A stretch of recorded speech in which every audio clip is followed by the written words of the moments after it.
Seigneur pour ce temps, pour cette grâce qu'il nous fait encore ce soir de pouvoir parler de sa part. Et merci pour nous qui assistons aussi. Ce n'est qu'une grâce de pouvoir encore écouter la parole de Dieu ce soir. Et bien aimé, je voudrais ici nous dire une chose. Nous sommes en train de parler de la famille. Nous parlons de tous les sujets qui touchent à la famille. Et surtout, nous sommes des couples. Et pour celles et ceux qui ne sont pas en couple, je bénis le Seigneur parce que ça sera un bon moment. J'espère que ça sera un bon enseignement pour eux qui vont entrer dans pour ceux qui vont entrer dans le mariage, de pouvoir comprendre aussi certaines choses avant d'y entrer. Parce que très souvent, bien aimé, nous sommes venus dans les mariages, comme je l'avais dit dernièrement, tout en croyant que tout était juste question de beauté, question d'attirance, alors que la vie de couple est plus que cela. La vie de couple ne se limite pas seulement aux attirances ni à la beauté. La vie de couple, est plus profonde que ce que nous pouvons penser au début ou lorsque nous sommes en train de chercher quelqu'un pour se mettre ensemble. Et permettez-moi ce soir, bien-aimé, de parler de la sexualité. Et je voudrais vraiment ici faire la part des choses. Je pense que je ne suis pas là ce soir pour parler de l'intimité. Je vais faire la part des choses entre l'intimité et la sexualité. La sexualité est écrite dans la Bible noir sur blanc. Tandis que l'intimité, cela révèle le domaine de Dieu ou le domaine de ceux qui sont mariés. Et comme le mot le dit, ce qui est intime, je pense que c'est ce qui est secret, c'est ce qui est caché, c'est ce qui est personnel. Donc ce soir, permettez-moi de nous parler de la sexualité, car c'est un sujet qui, aujourd'hui, lorsque nous essayons de voir, de faire un petit sondage au niveau de couple, c'est un sujet qui divise et beaucoup de gens, beaucoup de couples chrétiens, parce qu'ici nous parlons des chrétiens, beaucoup de couples chrétiens se sont séparés à cause de la sexualité. Beaucoup de couples chrétiens ont eu des problèmes à cause de la sexualité, alors que la sexualité, Dieu ne s'est pas privé, il n'a pas eu honte de nous parler de la sexualité dans la Bible. Nous sommes dans le livre de la Genèse. Comme je le disais, le sexe a été créé par Dieu pour la procréation et les plaisirs physiques de l'homme et de la femme. Nous sommes dans Genèse chapitre 1er au verset 27. J'aimerais que nous lisons, nous allons lire un peu de l'écriture aussi. Genèse 1, nous allons lire rapidement.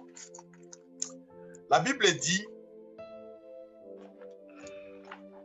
au verset 27, Dieu créa l'homme à son image. Il les créa à l'image de Dieu, homme et femme. Comme nous avons dit, mâle et femelle, il les créa.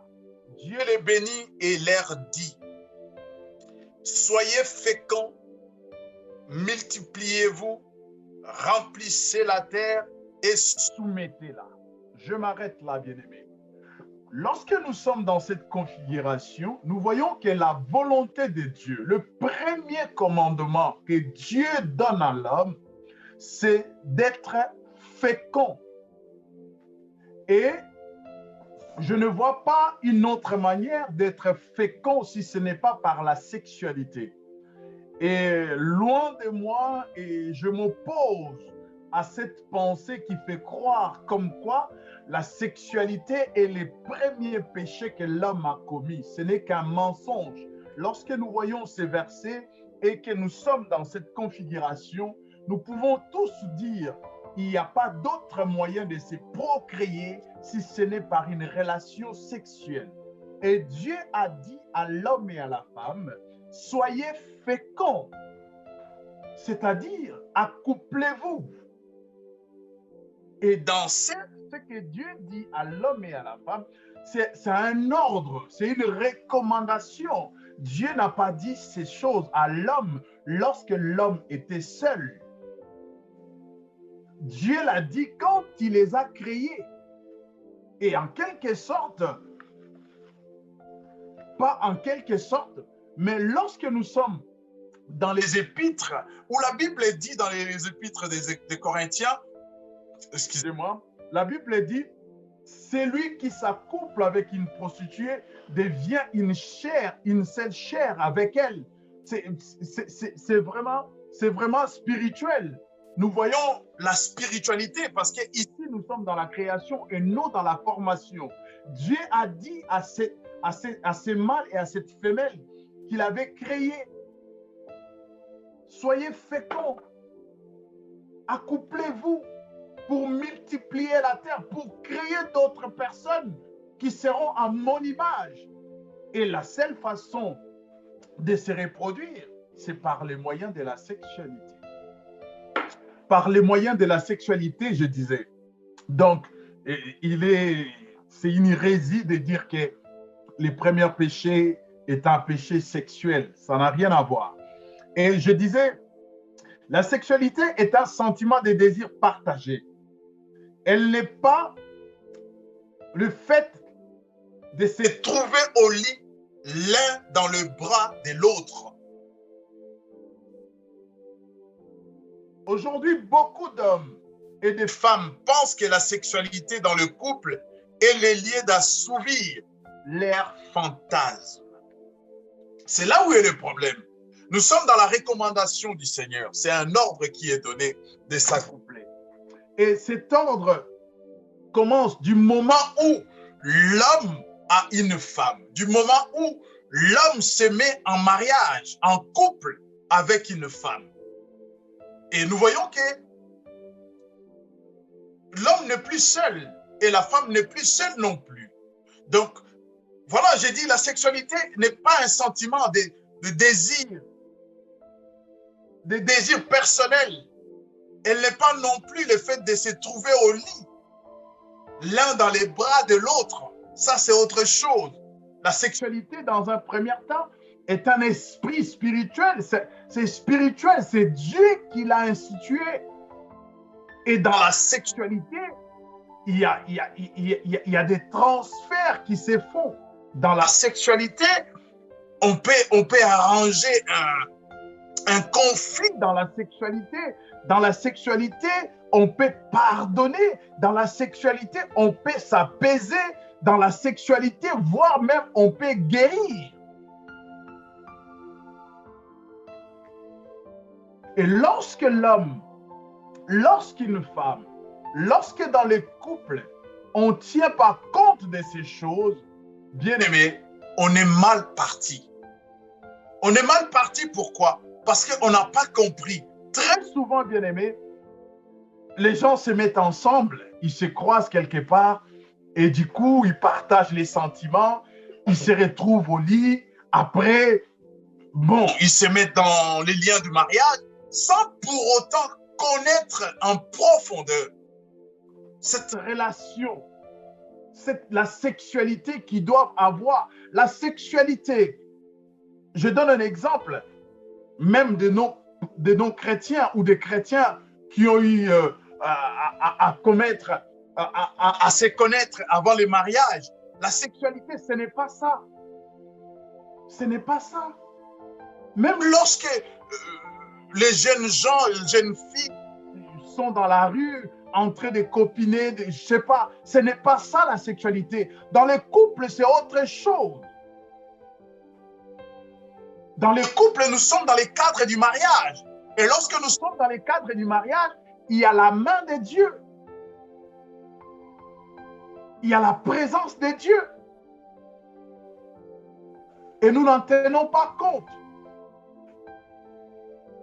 Et beaucoup d'hommes, surtout d'hommes, excusez-moi, africains, nous pensons que dans le couple, lorsque je épouse ma femme, elle devient un instrument sexuel. Et avez-vous déjà entendu? Mais je t'avais épousé avec de l'argent. J'ai donné des présents. Tu n'as pas le droit de me priver. Là, on est mal barré. On n'achète pas la sexualité. La sexualité est dans les sentiments, est dans l'amour. La sexualité est dans l'amour. La sexualité, c'est quoi? La sexualité, c'est donner du plaisir à l'autre. Et cela devient archaïque et mauvais lorsque on est égoïste. Et nous tirons la sonnette d'alarme dans beaucoup de couples. Bien aimés, c'est là, chrétiens ou non chrétiens, personne n'est épargné. Lorsqu'on n'a pas compris cette notion, bien aimé, on est comme si livré à soi-même. À soi-même. C'est un ordre divin. C'est comme aller faire des nations les disciples. Dieu a dit, soyez féconds, multipliez-vous. La Bible dit, Dieu les bénit. Dieu les bénit. Et aujourd'hui, lorsque nous présentons le marié à Dieu, dans beaucoup d'églises, nous assimilons les prières que nous faisons à ce moment-là comme une bénédiction. Non, bien-aimé, la bénédiction est là, c'est prophétique. Dieu dit à l'homme et à la femme, soyez féconds, multipliez-vous, remplissez la terre et soumettez-la, dominez sur. Dieu les bénit. La bénédiction est depuis le commencement. Et quelquefois à l'église, nous le faisons juste pour amener les couples à la norme et nous prononçons la bénédiction de Dieu. Mais ce n'est pas un homme de Dieu qui bénit un mariage, c'est Dieu qui a béni. Il bénit l'homme et la femme. Et la sexualité dans ces cadres-là, c'est une bénédiction. C'est une bénédiction. Des fois, nous cherchons, nous allons faire des veillées, nous allons dans la montagne pour chercher des bénédictions, alors que nous souffrons des bénédictions que Dieu nous a données, nous n'arrivons pas à les exploiter, à les cultiver, à les garder, à les protéger. Mais nous allons, nous gênons, nous prions pour d'autres bénédictions, alors que nos mariages sont en train de sombrer à cause d'une bénédiction que nous l'avons tournée en malédiction.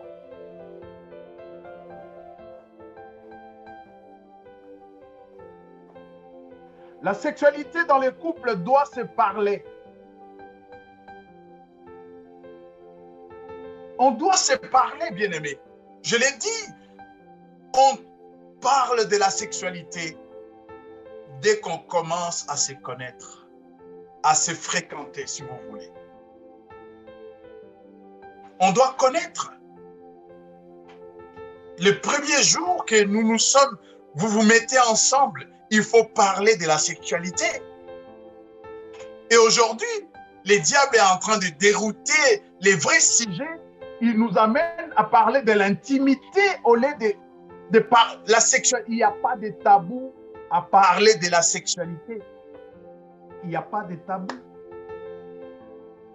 Mais beaucoup n'ont pas eu ce temps.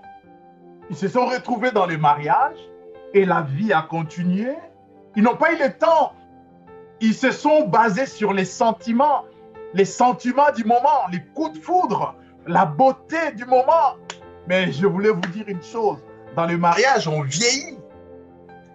Tu peux entrer dans le mariage avec la barbe blanche. Dans le mariage, le corps subit une transformation. Dans le mariage, la femme fane.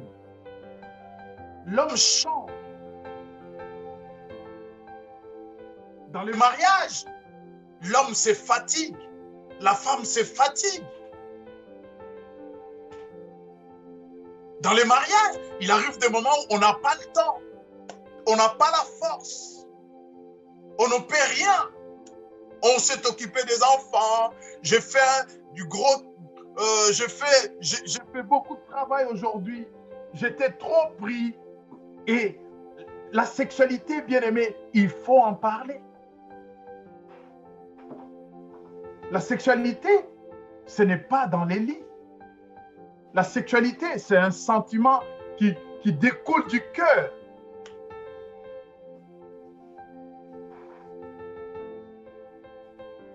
Et dans la sexualité, on doit accepter nos différences. Lorsqu'on en parle, on arrive à connaître l'autre. J'aime bien ce verset dans le chapitre 3 de Genèse. La Bible dit, Adam connut sa femme. La sexualité, c'est connaître l'autre. C'est découvrir l'autre. C'est ça la Bible ne dit pas qu'Adam eut de relation avec Ève. Non, Adam connut. Il a découvert sa femme. Marie, apprenez à découvrir vos femmes. Et lorsqu'on parle, et par rapport à cela, on arrive à comprendre et à s'accepter selon nos différends, selon nos défauts, nos incapacités, nos limites.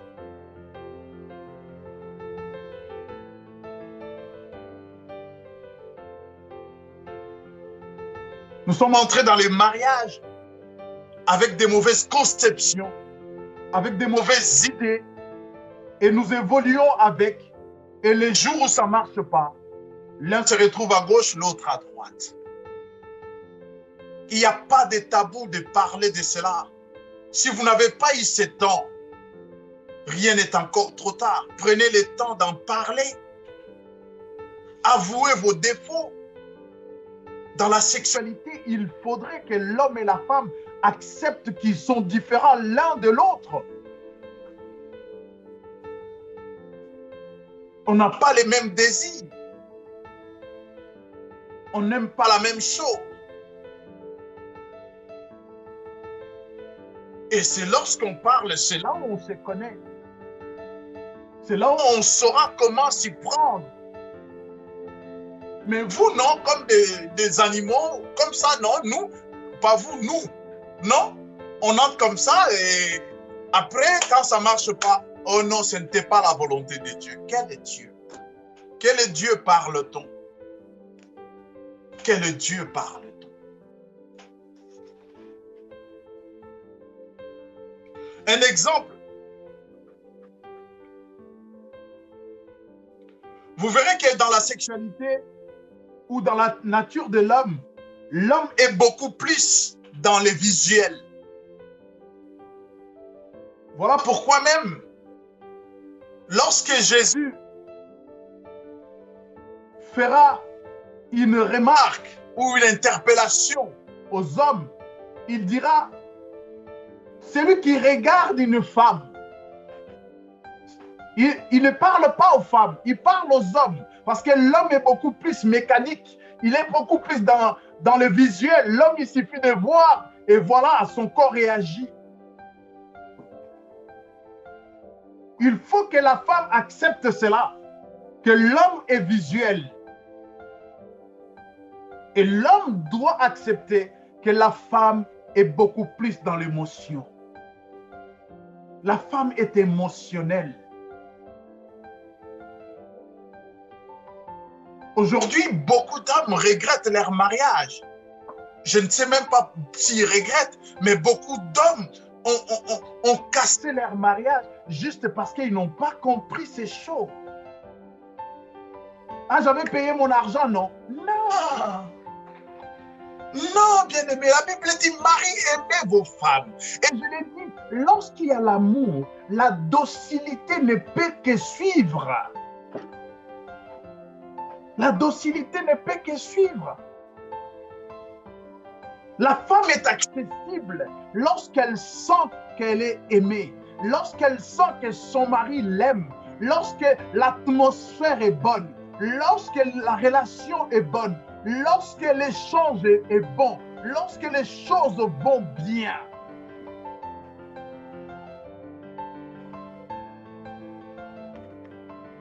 Et lorsqu'on a compris ces choses, bien-aimés, on peut épargner les divorces pour son mariage.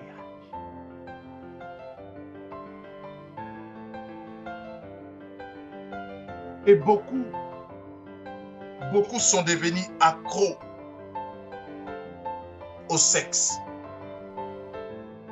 à la sexualité. Et cela n'est pas bon. Dieu est un Dieu d'équilibre. Dieu n'a pas disposé l'homme ou la femme pour qu'on devienne accro.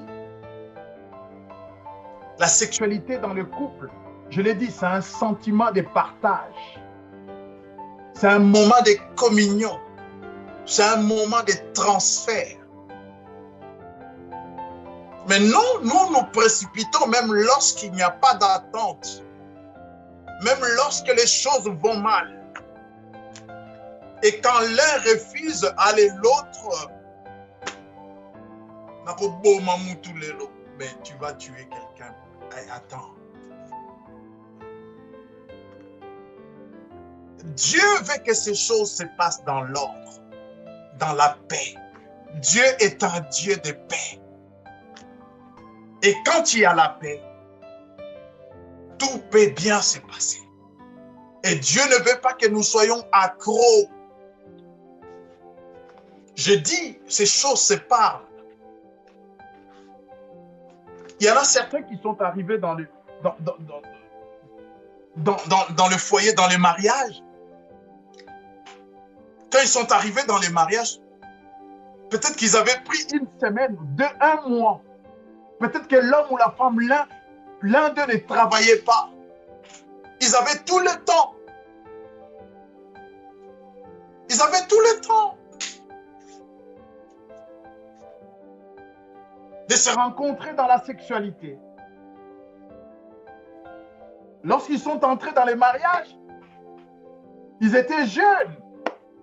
23 ans, 25 ans. Après 20 ans de mariage, il y a certainement un changement. Mais ces changements, bien-aimés, des fois, l'être humain est incapable de le comprendre. L'être humain est incapable de l'accepter. Et c'est là où commencent les choses. Tu veux faire les choses comme au premier jour. Tu veux faire les choses comme la première semaine, comme au premier mois. Mais écoute, les choses ont changé. Peut-être qu'avant, il n'y avait pas des enfants. Il n'y avait pas de travail. J'avais 25 ans. Mais aujourd'hui, je n'ai plus le même âge. Et je ne fais plus le même travail. Et ces choses-là ne passent pas. Il est dangereux dans les couples que l'un ou l'autre devient accro. Accro, c'est aimer en excès. Ne pas les faire pour le plaisir, mais les faire pour assouvir tes besoins, pour assouvir tes fantasmes. Il y en a beaucoup qui rentrent dans les mariages. Ils pensent que les mariages, c'est les lieux d'accomplir les fantasmes, d'accomplir ce qu'ils regardaient dans les films et vidéos pornographiques, pardon. Le mariage, c'est autre chose, bien-aimé. Je ne viens pas ici nous parler de l'intimité, comprenez-moi. Je dis tout ce que je peux je peux le dire devant mes enfants, devant mes sœurs. Je n'aurai pas honte. Même devant ma mère, je n'aurai pas honte.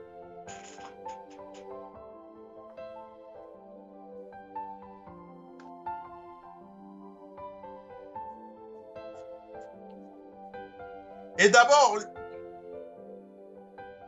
je disais, la sexualité est d'abord le fait de faire du bien à l'autre. Que dit la Bible?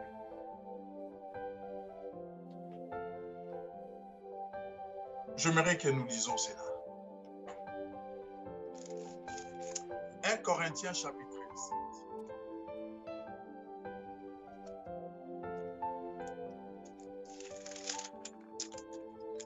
Toutefois, à cause des occasions d'inconduite, verset 2. Toutefois, soit à cause des occasions d'inconduite. Que Chacun ait sa femme, pas ses femmes, hein, sa femme. Remarquez bien. Et que chaque femme ait son mari, pas ses maris. Que le mari rende à sa femme ce qu'il lui doit. Et de même la femme à son mari. La femme n'a pas autorité sur son propre corps. Mais c'est le mari. Et pareillement, le mari n'a pas autorité sur son propre corps. Mais c'est la femme. Voilà pourquoi j'ai dit,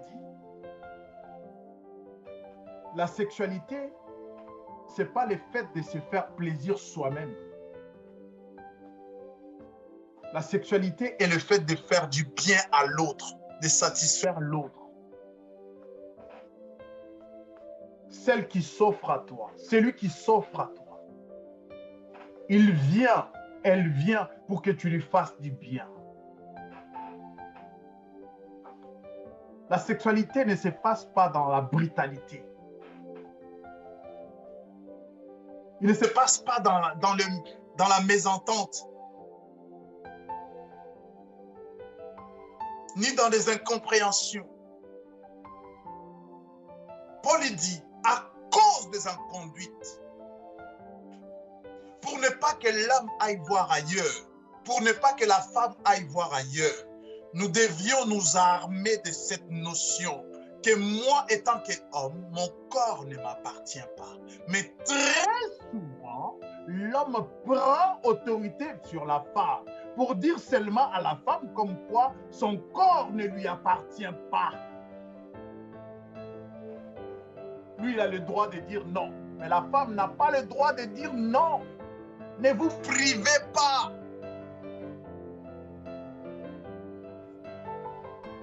La Bible ne dit pas ne te prive pas.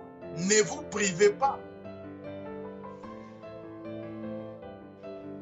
Et bien aimé, lorsque ces choses ne sont pas comprises, c'est là où l'homme ou la femme va voir ailleurs. La notion de la sexualité est très importante. Je l'ai dit, dans la sexualité, il y a une part de l'esprit. Et lorsque Paul parle dans le livre des Thessaloniciens, il dit, gardez votre corps, âme et esprit irréprochable. La sexualité fait du bien au corps et à l'esprit. Je l'ai dit, la sexualité apaise l'esprit. Et lorsque nous nous unissons, c'est pour s'apaiser.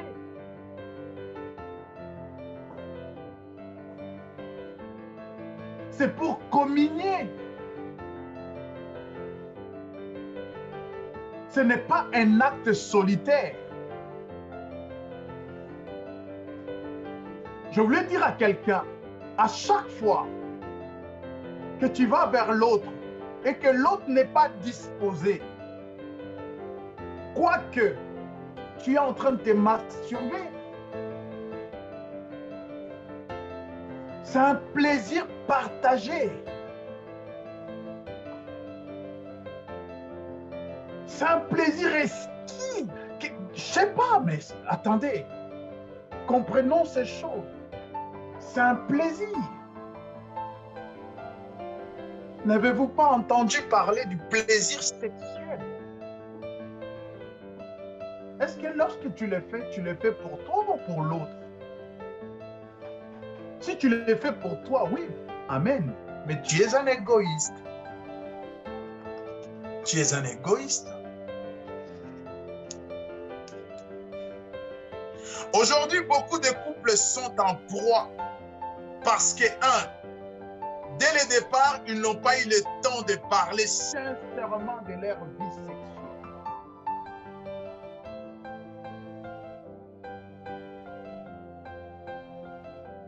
Soyons honnêtes envers nous-mêmes. Peut-être que il s'est passé peut-être des choses dans ta vie. je ne sais pas pourquoi je vais le dire, mais je me sens à même de le dire. Il y en a qui sont entrés dans le mariage. Avant cela, ils ont connu des relations tumultueuses. Il y en a Même qui ont été violés.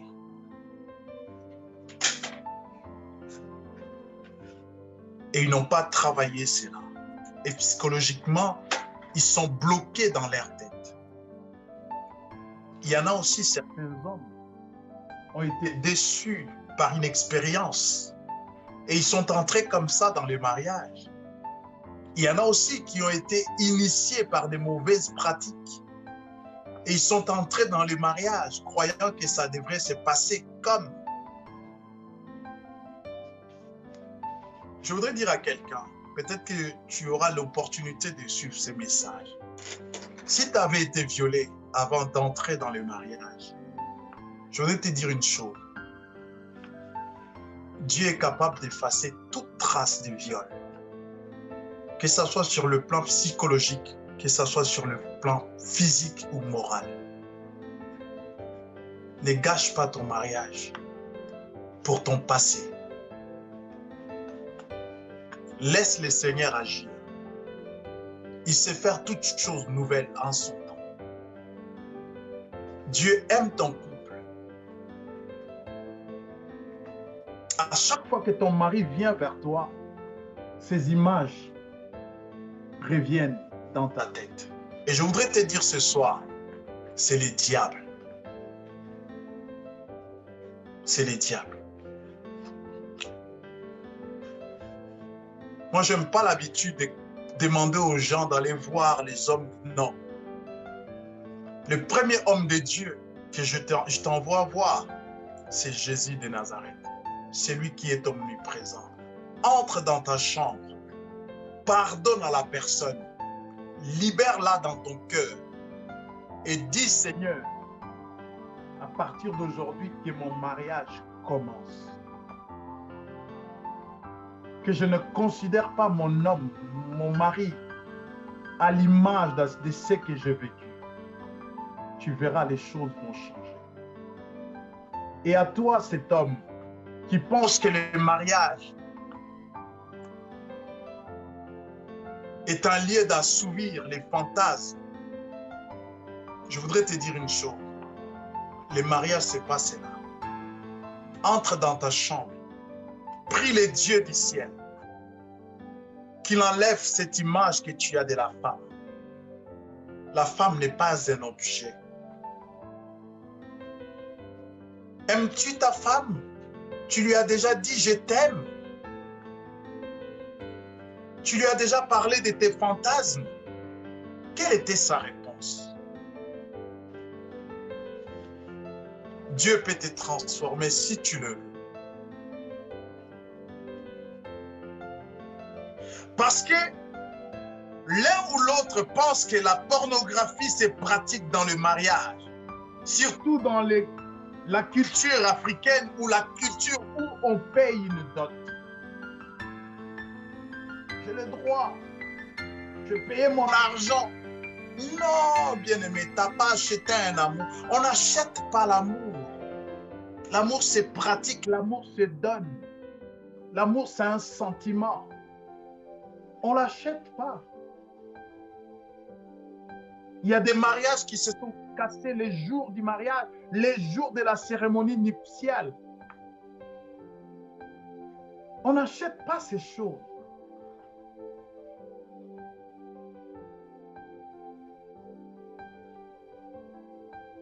Beaucoup d'hommes ou de femmes, par manque d'incontinence et de la maîtrise de soi, ils créent des problèmes dans leur couple.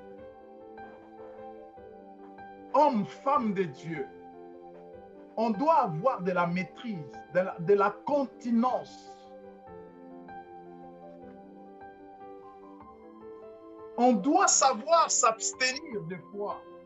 On doit savoir aussi, très souvent, bien-aimé, comme je l'ai dit, nous avons pensé que la sexualité, ça se passe sur les lits. Non, la sexualité, on peut s'asseoir au salon rien que par un regard sensuel, tu sens un peu les poils s'hérisser, rien que par un petit geste, rien que par... Non, rien que par des petits gestes. Mais cela, très souvent, nous ne le pratiquons pas. Nous attendons seulement les lits. Bien aimé, nous fautons et nous avons mal compris la sexualité.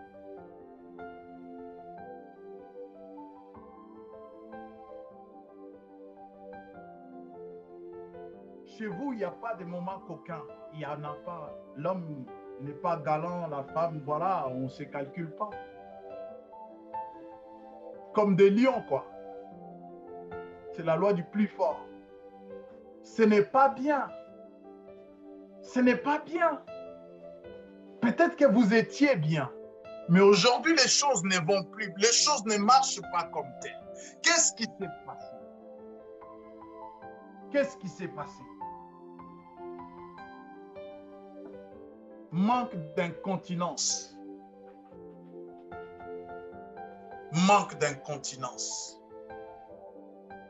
Bien aimé, ces choses, c'est travail.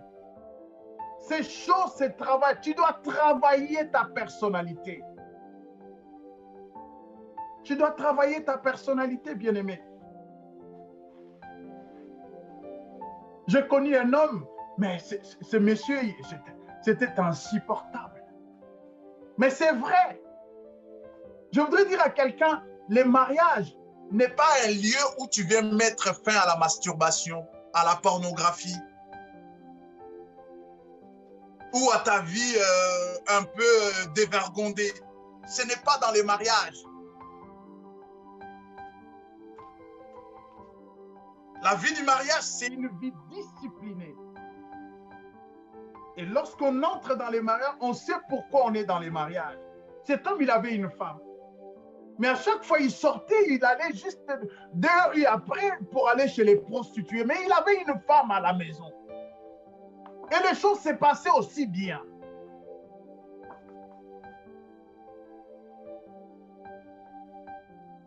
Mari, femme, tu dois travailler ton caractère. Lorsque l'un ou l'autre vit charnellement dans le couple, et tant que chrétiens, nous ne devons pas oublier que nous sommes premièrement spirituels. Lorsque nous n'avons pas cette notion, c'est fini. Nous passons de l'autre côté. Nous devrions les mettre, nous parlons des couples chrétiens, enfants de Dieu. Même dans nos relations intimes, même dans nos relations charnelles. On ne doit pas dire que bon, maintenant je cesse d'être chrétien. Nalati qui, hein? Ça c'est même les païens ne le font pas. Sois galant, frère.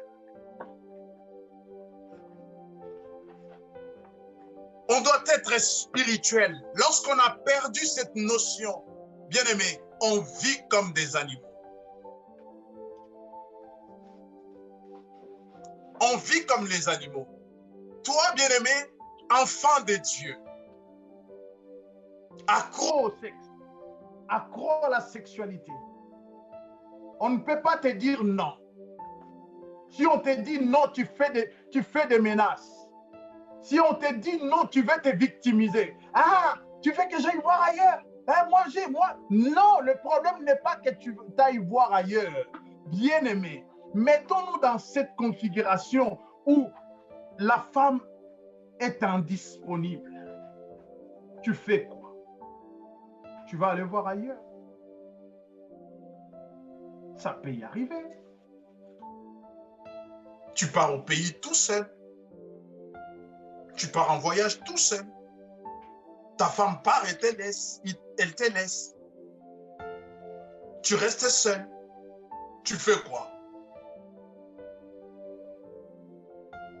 Tu vas cesser d'être enfant de Dieu pendant que ta femme va partir, pendant que tu vas partir?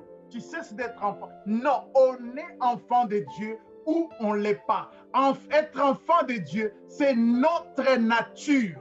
Nous avons l'empreinte, le sceau de Dieu. Dieu n'est pas charnel, Dieu est spirituel. Lorsqu'on parle d'empreinte, on parle de la personne, de l'identité de la personne. Nous avons l'identité de Dieu. Nous sommes son empreinte. Nous ne cessons jamais d'être enfants de Dieu. Où on l'est, où on ne l'est pas. Où on l'est dans les faiblesses. On prie, on jeûne, on pleure pour que le Seigneur nous change. Mais jamais, un moment, non, on met d'abord la Bible à côté. On ne met pas la Bible à côté. Comment toi tu peux mettre la Bible? Tu vas la mettre comment à côté? Parce que toi-même, tu es le fruit de la Bible. Si tu mets la Bible à côté, donc tu te mets toi aussi à côté. Tu n'as pas la maîtrise de soi, tu n'as pas la continence. Attaché aux choses charnelles, attaché à la chair. Musuni, olingi biloko musuni. Écoutez ce que la Bible dit. Venons dans Romains chapitre 5. Romains chapitre 8. En effet, ceux qui vivent selon la chair Ont les tendances de la chair. tandis que ceux qui vivent selon l'esprit ont celle de l'esprit. Avoir Les tendances de la chair, c'est la mort. Avoir celle de l'esprit, c'est la paix. Tu vois pourquoi ton couple est en péril? Peut-être que ton mari, peut-être ta femme est païenne, ton mari est païen. Oui, mais toi, toi étant qu'enfant de Dieu, comment tu gères ces choses? tu peux te dire, ah, je comprends maintenant. Ah, c'est parce que ma femme affectionne les choses. Affectionner, c'est quoi? C'est aimer, aimer, aimer, attacher aux choses de la chair. Même la Bible dit, là où nous avons lu avant, mettez-vous à l'écart pour la prière. Attendez-vous, ne vous privez pas, mais pour la prière, mettez-vous à l'écart. Mais quelqu'un me pose la question, si l'un des couples, l'un des couples, l'un des mariés, pardon, est païen, comment faire? Ben oui, il faut parler. Il faut parler. Si dans le couple, vous ne vous parlez pas, bien-aimés, si aujourd'hui ça éclate pas, attendez-vous à ce que demain ça éclate. Celle ou celui qui ne prie pas, qui ne connaît pas Dieu, doit savoir ta position. Tu dois aussi savoir sa position par rapport à toi, par rapport à ta vie. Prier, C'est sa vie. Celui qui s'affectionne. J'aime bien si quelqu'un a la version Darby. Si Alors, Darby, car ceux qui sont selon la chair ont leur pensée aux choses de la chair. Et ceux qui sont selon l'esprit aux choses de l'esprit. Car la pensée de la chair est la mort, mais la pensée de l'esprit est la vie et paix. tu vois, pourquoi ton mariage s'est éclaté? si tu as eu des problèmes à cause de la sexualité, tu vois pourquoi ça s'est éclaté? Ou à chaque fois que vous avez des problèmes, tu vois pourquoi vous avez des problèmes? Bien-aimé, les Besoins égoïstes poussent à la convoitise. Et lorsque nous nous affectionnons à la sexualité, sans tenir compte des recommandations et de notre relation avec le Seigneur, nous risquons de tomber dans l'adultère.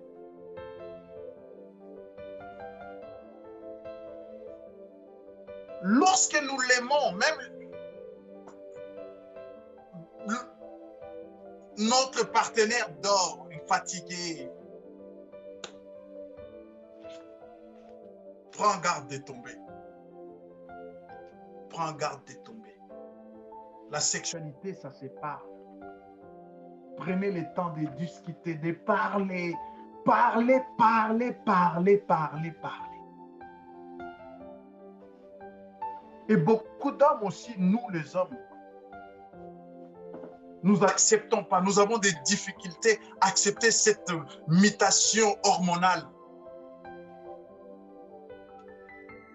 Des fois, lorsqu'une femme a des enfants, ça arrive que ses hormones changent. Elle peut perdre les libidos. Elle peut perdre les désirs sexuels.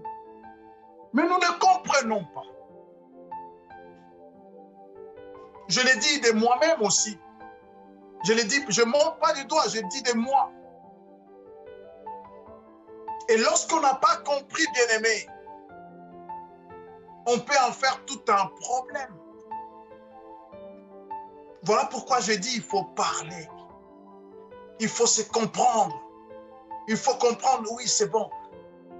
Bon, attends, bien-aimé, c'est un acte sexuel, c'est un moment de plaisir.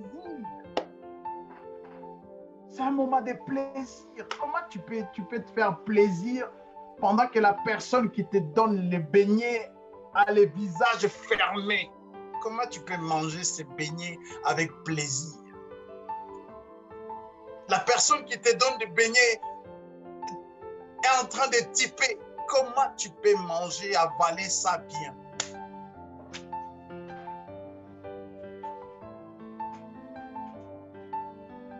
Et se retrouver dans cette position d'adultère, cela ne bénéficiera pas à Dieu. C'est le diable qui chante, c'est le diable qui ouvre les champagnes, il boit, il célèbre. Pour les hommes, selon la pensée de Dieu, aucune femme n'est mieux que ta femme. Aucune femme, selon la pensée de Dieu, aucune femme n'est mieux que ta femme. Écoutez ce que Dieu dit dans les livres des Proverbes. Proverbes chapitre 5, verset 15. Ça, c'est un conseil. Bois les eaux de ta citerne, celles qui sortent de ton puits. Tes sources doivent-elles se répandre au dehors? Tes ruisseaux doivent-ils couler sur les places publiques?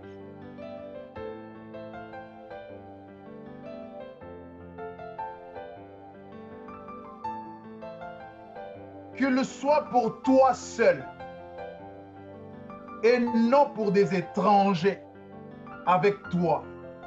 Que ta source soit bénie et fais ta joie de la femme de ta jeunesse.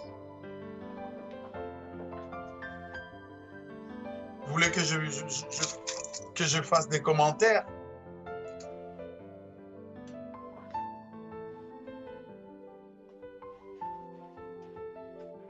Et pour Dieu, dans la pensée de Dieu, pour la femme, le désir de la femme doit se tourner vers son homme, pas vers ses hommes, pas vers quelqu'un d'autre. Genèse chapitre 3, verset 16. Il dit à la femme, qui dit à la femme, c'est Dieu. Je rendrai tes grossesses très pénibles. C'est avec peine que tu accoucheras. Tes désirs se porteront vers ton mari.